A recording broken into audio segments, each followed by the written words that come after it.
तो आज हम उतर रहे हैं 18वीं सदी के दक्षिण भारत में एक ऐसे टकराव की कहानी में जो मैसूर साम्राज्य और उस वक्त की एक नई ताकत ब्रिटिश ईस्ट इंडिया कंपनी के बीच लगभग 32 साल तक चला। और हमारे पास जो स्रोत है वो इन 4 एंग्लो मैसूर युद्धों की एक बहुत ही कह सकते हैं एक दिलचस्प तस्वीर पेश करते हैं। बिल्कुल। और ये सिर्फ लड़ाइयों की कहानी नहीं है ना? नहीं, बिल्कुल नहीं। ये कूटनीति की कहानी है, ये जासूसी की कहानी है, लगातार बदलते गठबंधनों की और उस समय की सबसे एडवांस सैन्य तकनीक की भी। ये दिखाती है कि हैदर अली और उनके बेटे टीपू सुल्तान ने अंग्रेजों को वो चुनौती दी जिसकी उन्होंने कभी उम्मीद ही नहीं की थी। तो आज हमारा मकसद यही है कि इन युद्धों की परतें खोली जाएं। ये टकराव आखिर शुरू कैसे हुआ, इसके बड़े मोड़ क्या थे और कैसे इसने दक्षिण भारत में सत्ता का पूरा समीकरण ही बदल दिया। तो कहानी के पहले किरदार से शुरू करते हैं। हैदर अली वो कोई शहजादा नहीं था। नहीं, बिल्कुल साधारण शुरुआत थी। मैसूर की सेना में एक मामूली घुड़सवार, लेकिन अपनी काबिलियत के दम पर 1761 आते आते वो मैसूर का सबसे ताकतवर इंसान बन गया। और सुनने में आता है कि वो पढ़े लिखे नहीं थे। हाँ, वो शिक्षित नहीं थे, लेकिन उनकी सैन्य और कूटनीतिक समझ कमाल की थी। उन्होंने ये बहुत जल्दी समझ लिया था कि भविष्य की लड़ाइयां पुराने तरीकों से नहीं जीती जा सकती। अच्छा। इसीलिए उन्होंने फ्रांसीसियों की मदद ली और अपनी सेना को यूरोपियन तरीके से ट्रेनिंग देनी शुरू की। बंदूकें, तोपें, एक डिसिप्लिन्ड इन्फेंट्री, ये उस जमाने के लिए बहुत बड़ा कदम था। तो पहले युद्ध की वजह क्या बनी? जाहिर है अंग्रेजों को मैसूर की यह नई ताकत कुछ हजम नहीं हो रही होगी। बिल्कुल नहीं, वजहें कई थीं। एक तो मैसूर और फ्रांसीसियों की दोस्ती अंग्रेजों को खटक रही थी। दूसरा, मालाबार तट पर मसालों का जो पूरा व्यापार था वो हैदर के कंट्रोल में था और उस पर अंग्रेजों की नजर थी। तो अंग्रेजों ने एक चाल चली। हाँ, उन्होंने सोचा कि हैदर को घेरते हैं। उन्होंने उस समय दक्कन की 2 और बड़ी ताकतों हैदराबाद के निजाम और शक्तिशाली मराठा साम्राज्य के साथ मिलकर हैदर के खिलाफ एक गठबंधन बना लिया। मतलब हैदर अली 3 तरफ से घिर गया था। ये तो उसके लिए एक नामुमकिन सी लड़ाई लग रही होगी। यहीं पर हैदर की कूटनीति काम आई। कमाल का दांव था वो। उसने मराठों को पैसे देकर लड़ाई से बाहर कर दिया। अच्छा। और निजाम को आरकोट की नवाब के खिलाफ कुछ इलाका देने का वादा करके अपनी तरफ मिला लिया। अंग्रेज तो बस देखते रह गए और उनका बनाया गठबंधन ताश के पत्तों की तरह बिखर गया। कमाल है। मतलब लड़ाई शुरू होने से पहले ही उसने आधी बाजी जीत ली थी। फिर क्या हुआ? युद्ध करीबन 1.5 साल चला। कोई निर्णायक नतीजा नहीं निकल रहा था। फिर हैदर ने एक ऐसा कदम उठाया जिसकी किसी को भी उम्मीद नहीं थी। क्या किया उसने? वो अपनी सेना के साथ बिजली की तेजी से सीधा मद्रास के फाटकों तक पहुंच गया। और मद्रास अंग्रेजों का मेन गढ़ था। ओहो, मद्रास में पूरी खलबली मच गई। उन्हें अपनी हार साफ नजर आने लगी और डर के मारे उन्होंने सुलह कर ली। हाँ, बिल्कुल। अंग्रेजों को झुकना पड़ा और 4 अप्रैल 1769 को मद्रास में एक समझौता हुआ। इसमें एक दूसरे के जीते हुए इलाके और कैदी लौटाने की बात थी। लेकिन सबसे जरूरी शर्त ये थी कि अगर कोई तीसरी ताकत हैदर पे हमला करेगी तो अंग्रेज उसकी मदद करेंगे। ये एक ऐसा वादा था जो बहुत जल्द तोड़ा जाने वाला था। तो ये शांति ज्यादा दिन नहीं चली होगी, जाहिर है। दूसरे युद्ध की वजह क्या थी? क्या अंग्रेजों ने अपना वादा तोड़ा? हाँ, बिल्कुल यही हुआ। 1771 में जब मराठों ने मैसूर पर हमला किया तो अंग्रेज मदद करने नहीं आए। हैदर के लिए ये एक सीधा धोखा था। और दूसरी बड़ी वजह थी फ्रांसीसी बंदरगाह माहे। हैदर को अपनी सेना के लिए हथियार, बारूद, ये सब फ्रांसीसियों से मिलता था जो माहे के रास्ते मैसूर आता था। अच्छा, तो ये एक जरूरी सप्लाई लाइन थी। बहुत जरूरी। और अंग्रेजों ने हैदर के संरक्षण वाले इसी बंदरगाह पर हमला कर दिया, जो एक सीधी उकसावे की कार्रवाई थी। मतलब इज़्दा हैदर के पास लड़ने की ठोस वजहें थीं। हाँ, और शुरुआत में तो हैदर को बहुत बड़ी सफलता मिली। उसने मराठों और निजाम को फिर से अपने साथ मिलाया, कर्नाटक पर हमला किया और 1781 में एक पूरी अंग्रेजी सेना को हरा दिया। ये अंग्रेजों के लिए एक बहुत बड़ी हार थी। लेकिन अंग्रेज भी इतनी आसानी से हार मानने वालों में से नहीं थे। नहीं, उन्होंने फिर से कूटनीति का इस्तेमाल किया और इस बार वो ज्यादा कामयाब रहे। सर आयर कूट नाम के एक अंग्रेज जनरल ने उसने मराठों और निजाम दोनों को हैदर के गठबंधन से अलग कर दिया। तो हैदर फिर अकेला पड़ गया। हाँ, और उसे पोर्टो नोवो में हार का सामना करना पड़ा।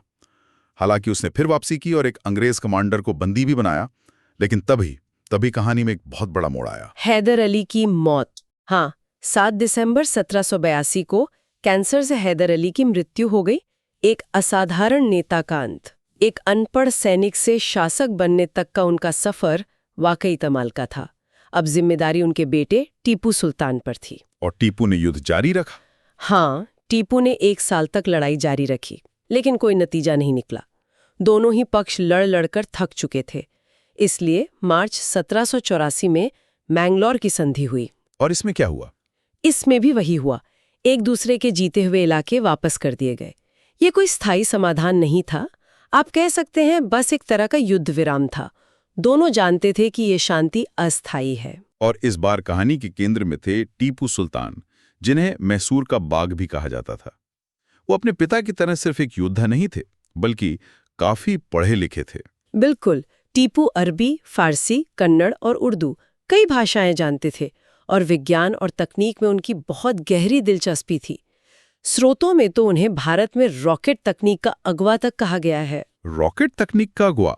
हाँ, उन्होंने एक सैन्य मैनुअल भी लिखवाया था जिसमें रॉकेट के इस्तेमाल को समझाया गया था। ये उस समय की किसी भी सेना के लिए बहुत बहुत बड़ी बात थी।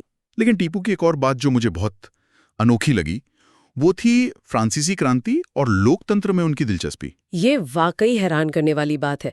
1797 में अपनी राजधानी सेरिंगपट्टम में उसने एक जैकोबिन क्लब बनाने में फ्रांसीसी सैनिकों की मदद की। ये क्लब फ्रांसीसी क्रांति के आदर्शों से प्रेरित था। एक मिनट, मतलब उस दौर का एक भारतीय राजा जो खुद को नागरिक टीपू कहलवा रहा है और स्वतंत्रता का पेड़ लगा रहा है, ये सिर्फ फ्रांसीसियों को खुश करने के लिए था या वो सच में इन विचारों में विश्वास करता था? ये एक बड़ा सवाल है। शायद दोनों बातें थीं। वो फ्रांसीसियों के साथ एक मजबूत गठबंधन चाहता था, इसमें कोई शक नहीं, लेकिन साथ ही स्वतंत्रता और समानता के जो विचार थे वो उसे वाकई आकर्षित करते थे। जो भी हो, ये उसे अपने समय के दूसरे भारतीय शासकों से बहुत अलग बनाता है।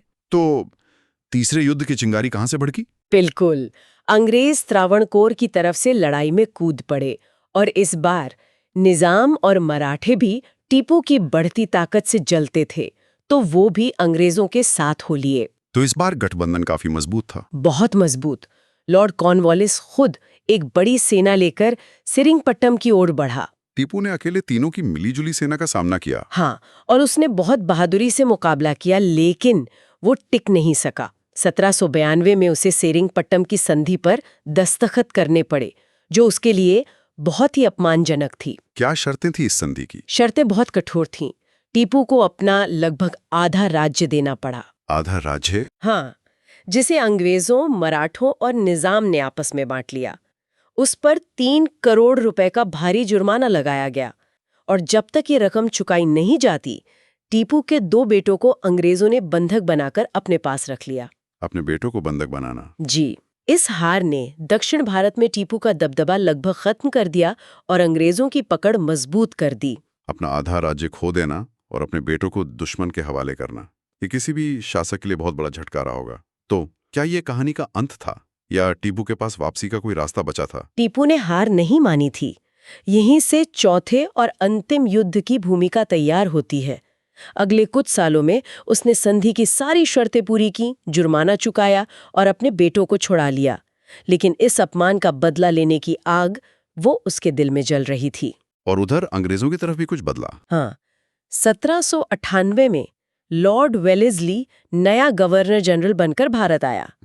वो एक कट्टर साम्राज्यवादी था और उसका एक ही मकसद था, भारत में ब्रिटिश राज को फैलाना। वो टीपू की आजाद सत्ता को पूरी तरह से खत्म कर देना चाहता था। तो उसने कोई बहाना ढूंढा होगा? बिल्कुल, उसने टीपू पर फ्रांसीसियों के साथ मिलकर अंग्रेजों के खिलाफ साजिश रचने का आरोप लगाया। इसी दौरान वेलेस्ली ने अपनी एक मशहूर नीति भी लागू की, सहायक गठबंधन, सब्सिडरी अलायंस। ये क्या थी? ये सीधे तौर पर शासन किए बिना किसी राज्य को नियंत्रित करने का एक बहुत चालाक तरीका था। आप इसे एक तरह का प्रोटेक्शन रैकेट समझ सकते हैं। अच्छा। इस प्रणाली के तहत एक भारतीय शासक को अपने ही राज्य में ब्रिटिश सेना रखने का खर्च उठाना पड़ता था। उसे अपने दरबार में एक ब्रिटिश अधिकारी रखना होता था और वो अंग्रेजों की इजाजत के बिना किसी दूसरे यूरोपियन से या किसी और राज्य से समझौता नहीं कर सकता था। तो ये तो एक जाल था। मतलब आप कहने के लिए तो आजाद हैं, लेकिन असल में आपकी सारी ताकत अंग्रेजों के हाथ में चली जाती है। बिल्कुल। और टीपू ने इसे मानने से इनकार कर दिया। हाँ, हैदराबाद का निजाम इस जाल में पहले ही फंस चुका था, लेकिन टीपू ने साफ इनकार कर दिया और उसका यही इनकार चौथे और आखिरी एंग्लो मैसूर युद्ध की वजह बना। ये लड़ाई कितनी लंबी चली? बहुत छोटी लेकिन निर्णायक, सिर्फ 17 दिन, 17 अप्रैल से 4 मई 1799 तक। और इसमें भी मराठे और निजाम अंग्रेजों के साथ थे। हाँ, उन्होंने एक बार फिर अंग्रेजों का साथ दिया। टीपू अपनी राजधानी सेरिंगपट्टम की रक्षा करते हुए लड़ाई में मारा गया। तो टीपू की मौत के बाद मैसूर का क्या हुआ? अंग्रेजों ने मैसूर के बचे खुचे राज्यों को भी आपस में बांट लिया। सबसे जरूरी इलाके जैसे कनारा, वायनाड और कोयम्बटूर वो उन्होंने खुद रख लिए और मैसूर की गद्दी पर पुराने वोडियार राजवंश के एक बच्चे को बैठाकर उससे सहायक गठबंधन पर दस्तखत करवा लिए। मतलब? एक कठपुतली राजा। हाँ, नाम का राजा। असली हुकूमत तो अंग्रेजों की ही थी। तो इस सब का क्या मतलब निकलता है? 32 साल के संघर्ष के बाद मैसूर से अंग्रेजों को मिलने वाली चुनौती हमेशा के लिए खत्म हो गई। दक्कन में उनका दबदबा पूरी तरह से कायम हो गया। बिल्कुल। ये कहानी एक ऐसे भारतीय राज्य की है जो समय से आगे सोच रहा था और एक ऐसी औपनिवेशिक ताकत की जो किसी भी कीमत पर विस्तार करना चाहती थी। इस पूरी कहानी में गठबंधन लगातार बनते और बिगड़ते रहे। सही बात है। लड़ाइयां सिर्फ मैदान पर ही नहीं बल्कि कूटनीति के मेज पर भी उतनी ही शिद्दत से लड़ी गईं। तो हमने हैदर अली की उस चौंकाने वाली कामयाबी से शुरुआत की जिसने अंग्रेजों को हिलाकर रख दिया था। फिर हमने विश्वासघात और संधियों का दौर देखा और अंत में टीपू सुल्तान की हार हुई, जो ब्रिटिश व्यवस्था की ताकत के सामने कहीं न कहीं अकेला पड़ गया था। हर संधि एक तरह से अगले युद्ध के बीज बो रही थी। ये टकराव शायद टाला नहीं जा सकता था। जाते जाते एक सवाल हम लौटा है। स्रोतों में टीपू को रॉकेट तकनीक का अगुवा बताया गया है। युद्ध उसकी हार और उसके खजाने की जब्ती के साथ खत्म हुआ। तो सोचने वाली बात है कि उस तकनीक का क्या हुआ होगा? क्या वो इतिहास में खो गई या किसी तरह अपने विजेताओं के हाथों में पहुंच गई, जिसने शायद युद्ध के भविष्य को उन तरीकों से प्रभावित किया जिनके बारे में हम अक्सर सोचते नहीं?